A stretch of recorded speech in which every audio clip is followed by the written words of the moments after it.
Hey guys, we're about to read the next few chapters of the Tale of Despereaux. In the last three, we learned a lot about who Despereaux is, how he was born, and how he's so different from everyone around him. He's tiny, sickly, and big-eared, and he doesn't like to follow the rules. So let's see what that does. Chapter 4, Enter the Pea. Despereaux's brothers and sisters soon abandoned the thankless task of trying to educate him in the ways of being a mouse, and so Despereaux was free. He spent his days as he wanted. He wandered through the rooms of the castle, staring dreamily at the light streaming through the stained-glass windows. He went to the library and read over and over again the story of the fair maiden and the knight who rescued her, and he discovered, finally, the source of the honey-sweet sound. The sound was music.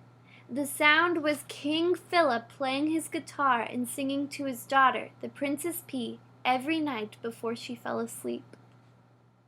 Hidden in a hole in the wall of the princess's bedroom, the mouse listened with all his heart.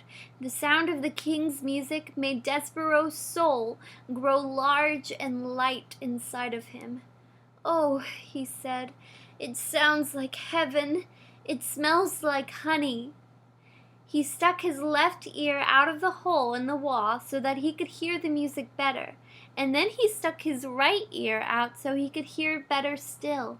And it wasn't too long before one of his paws followed his head, and then another paw, and then soon, without any real planning on Despereaux's part, the whole of him was on display, all in an effort to get closer to the music.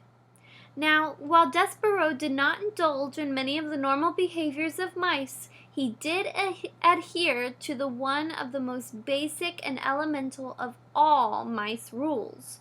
Do not ever, under any circumstances, reveal yourself to humans. But the music made him lose his head and act against the few small mouse instincts he was in possession of, and because of this he revealed himself, and in no time at all he was spied by the sharp-eyed Princess Pea.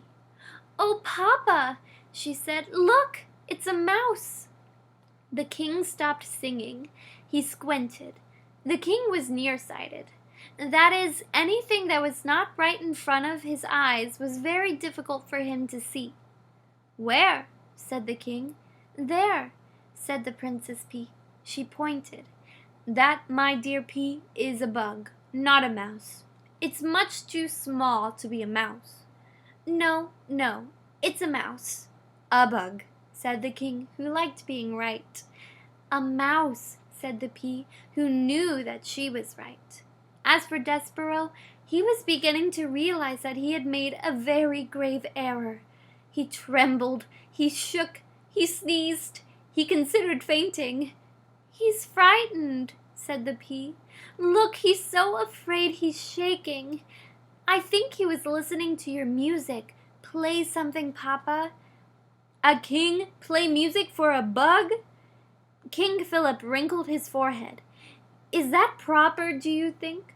Wouldn't that make this into some kind of topsy-turvy, wrong-headed world if a king play music for a bug?" "Papa, I told you, he's a mouse," said the Pea.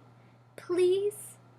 "Oh, well, if it makes you happy, I, the king, will play music for a bug." "A mouse," corrected the Pea.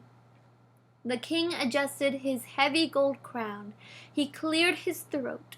He strummed the guitar and started to sing a song about stardust. The song was as sweet as light shining through the stained-glass windows, as captivating as the story in this book. In a book. Despereaux forgot all his fear. He only wanted to hear the music. He crept closer, and then closer still, until, reader, he was sitting right at the foot of the king. Chapter 5. What Furlough Saw. The Princess Pea looked down at Despereaux. She smiled at him, and while her father played another song, a song about the deep purple falling over sleepy garden walls, the princess reached out and touched the top of the mouse's head. Despereaux stared up at her in wonder. The pea, he decided, looked just like the picture of the fair maiden in the book in the library. The princess smiled at Despereaux again, and this time Despereaux smiled back. And then something incredible happened. The mouse fell in love. Reader, you may ask this question. In fact, you must ask this question. Is it ridiculous for a very small, sickly, big-eared mouse to fall in love with a beautiful human princess named Pea? The answer is yes. Of course it's ridiculous. Love is ridiculous, but love is also wonderful and powerful, and Despereaux's love for the Princess Pea would prove in time to be all of these things: powerful, wonderful, and ridiculous. "You're so sweet," said the princess to Despereaux. "You're so tiny." As Despereaux looked up at her adoringly, Furlough happened to be scurrying past the princess's room, moving his head left to right to left, back and forth. "Cripes!" said Furlough. He stopped. He stared into the princess's room. His whiskers became as tight as bowstrings. What Furlough saw was Despereaux Tilling sitting at the foot of the king. What Furlough saw was the princess touching the top of his brother's head. "Cripes!" shouted Furlough again. "Oh, Cripes, he's nuts! He's a goner!" And executing a classic scurry, Furlough went off to tell his father, Lester Tilling, the terrible, unbelievable news of what he had just seen. Chapter 6. This drum. "He cannot! He simply cannot be my son!"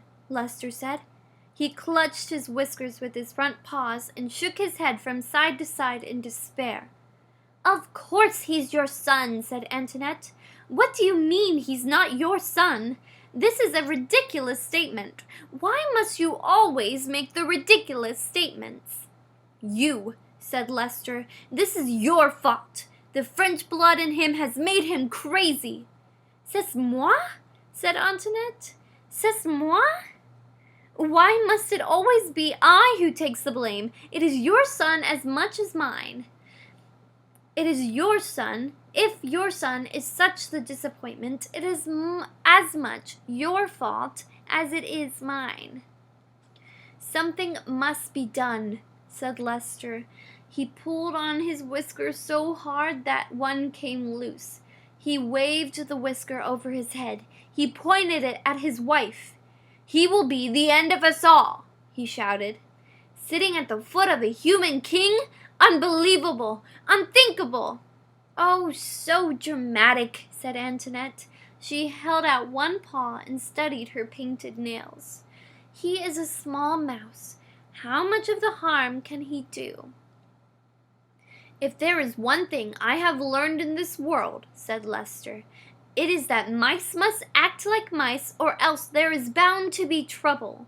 I will call a special meeting of the Mouse Council. Together we will decide what must be done."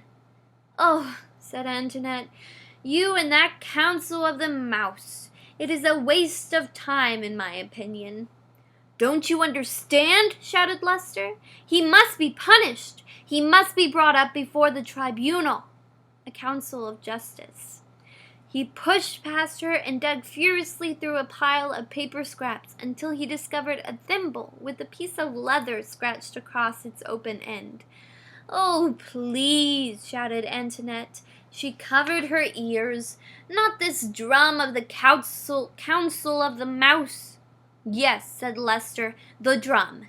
He held it up high above his head, first to the north, then to the south, and then to the east and the west. He lowered it and turned his back to his wife. and closed his eyes and took a deep breath and began to beat the drum slowly.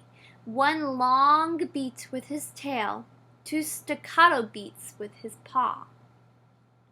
Boom, tut, tut, boom, tut, tut, boom, tut, tut. The rhythm of the drum was a signal for the members of the Mouse Council. Boom, tut, tut, boom, tut, tut, boom.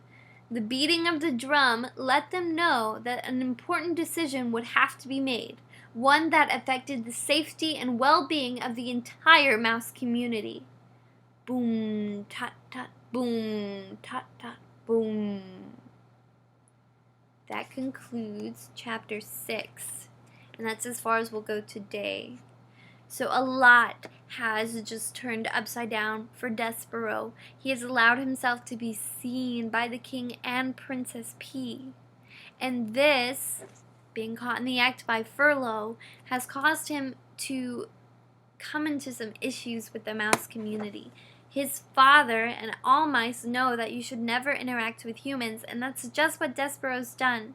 So now a council of mice will have to decide what his fate is. They think that Despereaux has put all of the mouse community in danger. So don't forget to scribble a quick note for each chapter. And we will read the rest, see what lies in Despereaux's future tomorrow. Bye, guys.